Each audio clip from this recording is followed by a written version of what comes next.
What's up, guys? Welcome back to the channel. Nemo Propaganda here, and today we're going to check out the Triangle Comete 40th Anniversary Edition bookshelf speakers, and what a beauty they are just to look at. So I will get those main specs on screen so you guys can check that out. I'll tell you about some specs and standout features. I'll tell you what the speaker sounds like, amplifier pairing, subwoofer pairing. We'll compare the Comete 40th Anniversary to some other speakers in and around this price, maybe the Bucard S400, maybe the Dynaudio Evoke 20, and probably the KEF R3 Meta. And then we'll wrap up the video. So let's jump into it, and let me tell you about these standout features that I think make this speaker unique. First and foremost, this finish at $2,500 for the pair is insane. It is so good looking. There is so much depth to this beautiful golden oak finish. There's so much shine and gloss to it. Wow. It comes in other colors too. If you're not a fan of like the big shiny stuff, guys, don't worry. But man, this just looks incredible in person. Nice detail. Got a little beauty ring around the mid-woofer with a touch of copper to it. The tweeter is like a bullet style tweeter that fits in a deep waveguide that's beautifully finished. Triangle logo on the front, metal terminal plate around back. Again, just overall fit and finish is absolutely incredible. Another standout feature is going to be the sensitivity. This is a really easy to drive speaker, guys. So if you've got a low wattage tube amplifier, for example, and you're looking for a great speaker to just get some nice, relaxing, low volume tunes going, the Triangle Comete 40th Anniversary does not need a lot of power to get going. So with that said, let me tell you about some amplifier pairing I did, and then we'll jump into what the speaker sounds like. I used my Kinky Studio preamp and monoblock power amps. I used the Hagel H190, and I used this Billy amp by Heaven 11 you can see behind me with the gold tubes specifically. We will review this amplifier very soon, guys. The reason, by the way, I use the gold tubes is the Billy amp with its standard tube complement is a little bit more neutral. Well, neutral for a tube amp, if you will. And with the gold tubes, it's a little bit warmer, tonally richer, and things like that. And I felt like that was a better pairing. And honestly, what I want out of something with tubes in it. So that's what I used as the gold tubes. So with that out of the way, what does the speaker sound like? So this is interesting. Stay with me, guys. This is kind of a 2-for-1 special. This speaker has two different sound signatures depending where you have your volume knob. And there are other speakers like this too. I'd say most speakers will change a little bit as you dig into your volume knob more. The Triangle Comete 40th Anniversary is a bit unique here in that the low volume presentation was more on the warmer side just overall, and the higher volume performance was a little bit more neutral overall. And as I go through the treble, mid-range, and bass, I'll be very clear about what it did at low volume and high volume. So stay with me, let's get into it. Starting with the treble first. At low volume, you can expect the Triangle Comete 40th Anniversary to have a treble region that is going to be mostly neutral with its treble quantity. It's not going to be sharp with its attack, nor is it going to be soft and smooth.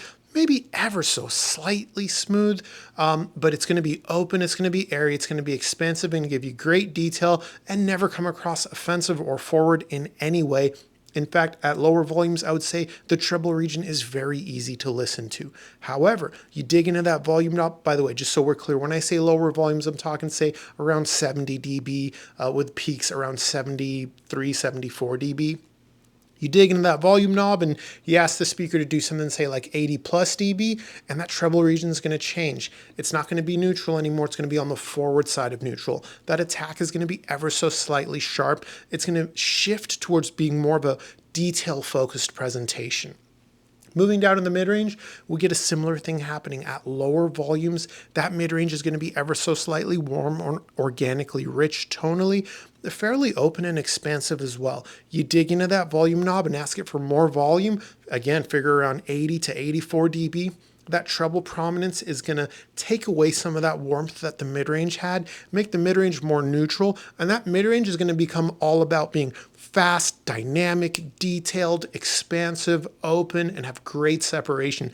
It's really interesting how different the presentation is at low volume and high volume.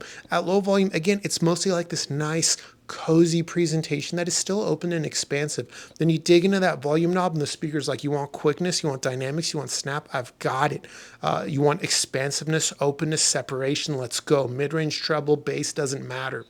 So I guess, word to the wise would just be, just based on your listening habits, make sure you like whatever I'm saying. And if you're going to demo the speaker, make sure you demo it at the volume you plan on listening to it. Otherwise, it's kind of cool because you get two different sound signatures just based on where you got the volume knob. And if you're anything like me, I like both sound signatures. So it's a win-win for me. Let's talk about the bass. This is not a bass boosted speaker, nor is it a very large speaker.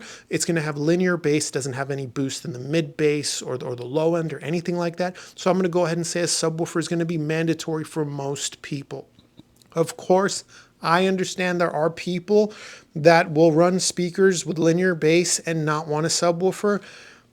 Good for you. I'm not one of those people. I think a subwoofer is mandatory with just about any set of bookshelf speakers. There are some that are bass boosted that maybe you can get away with not having a sub based on your musical taste, but the Triangle Comete Easy 40th, I'm going to go ahead and say subwoofer is definitely something you're going to want to run. I used the Rel T7X. That turned out great. I also used my Rhythmic subwoofers. The FEX12 was great. I had the Sigberg 10D here in for review when I was auditioning these. That was great. And I also have a subwoofer by RBH that was a nice match for the Triangle Comete 40th as well. So that's the treble, mid-range, and bass. I told you the amplifiers I used. I gave you some subwoofer recommendations. Let me tell you what my favorite amplifier pairing was. So believe it or not, I didn't love the Triangle Comete 40th with my Kinky Studio preamp and power amp. My Kinky Studio preamp and power amp is going to lean cool in the mid-range, a little bit analytical overall, mostly neutral, very like open, airy, quick, dynamic, so on and so forth.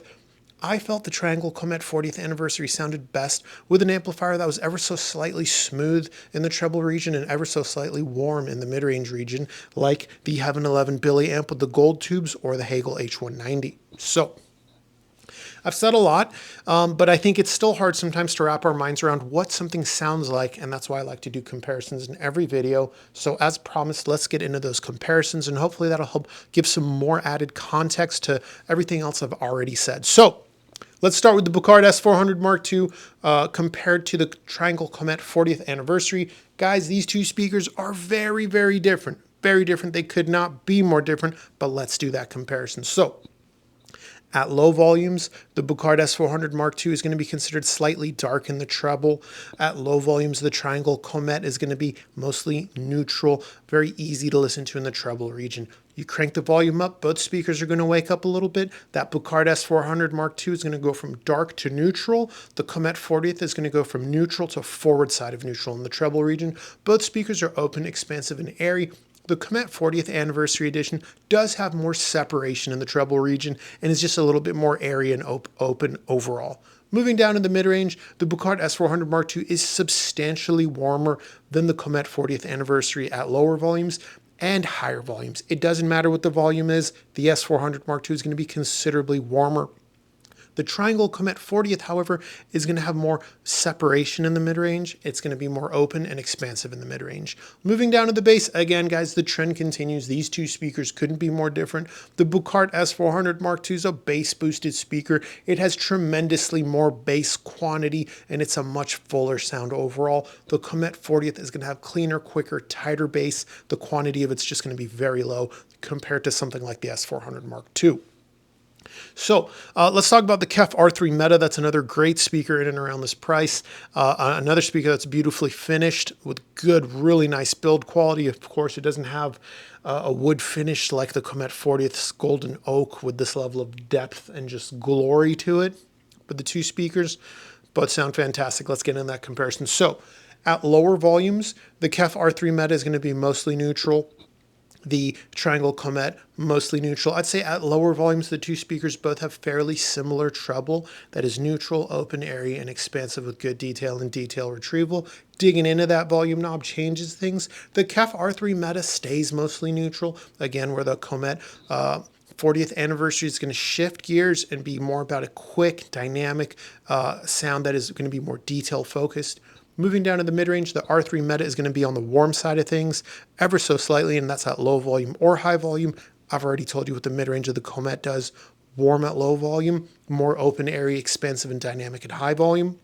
Moving on to the bass, the R3 Meta is also a bass boosted speaker, guys. Matter of fact, when I reviewed the R3 Meta, in the comments section, I remember a few people were like, I had to return the R3 Meta. It had too much bass. It was overloading my room. And I couldn't believe that. It's pretty rare that a bookshelf speaker does that, but different rooms have different mode issues and stuff like that. That's another story. Anyways, R3 Meta, tremendously more bass than the Triangle Comete 40th anniversary. Both speakers have good, tight, quick bass, but the Comete 40th anniversary is going to have slightly quicker and slightly tighter bass overall.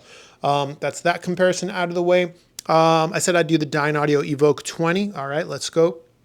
This is a simple one. Regardless of volume, the Triangle Evoke 20 is going to be darker in the treble, substantially warmer in the mid-range. It's a very warm speaker and have substantially more bass, although it's not going to be the quickest bass. The Comete 40th anniversary is going to be much more airy and detailed in the treble, much more airy, open, and expansive in the mid-range, considerably more separation in the mid-range, and have much quicker and much tighter bass. So again, those two speakers, wildly different. Now, with that said, I think we're entering the tail end of this review here. I've told you what the speaker sounds like. I told you about its standout features. I told you about amplifier pairing. I told you about subwoofer pairing, and I compared it to 3 other speakers. At $2,500 a pair, look, for looks alone, the speaker's worth it. It is incredible to look at. And like I've said, if the shiny wood finish isn't for you, it does come in other finishes. But man, this thing is just beautiful. And I know it's a speaker. We listen to it. We don't stare at it. But I'm of the belief that when the stuff's off, it turns into furniture in your room. You know what I mean? The speakers are off most of the time, so it's a huge plus. It's a huge bonus when the gear is beautiful also, you know what I'm saying? It's kind of like having a nice super thin OLED in your living room. You know, your TV's not always on, right? But you want it to look good when it's off too, right? So if you got any questions about the speaker, guys, my YouTube channel does have a free Discord. If your question is complicated or if you think showing me pictures of your room will be helpful, hop in the free Discord. That's what it's there for. Link is in the description. If you got a simple question, by all means, feel free to use the YouTube comments section. I try to answer about 90% or more of those. However, I do ask guys, try to give me the context. Like if you want to ask me, hey, what subwoofer should I use for the Triangle Comete 40th, for example? Let me know what your budget is, perhaps. You know, let me know how big your room is. Let me know if you're a theater customer or a music customer, right? Again, if you're looking for other amplifier recommendations for the speaker, again, let me know what your budget is, guys. I get so many requests for help on choosing a product and no one tells me their budget. And it's tough, guys, without knowing your budget. You know what I mean? So that wraps up the video, guys. Thank you for tuning in. Until next time, take care.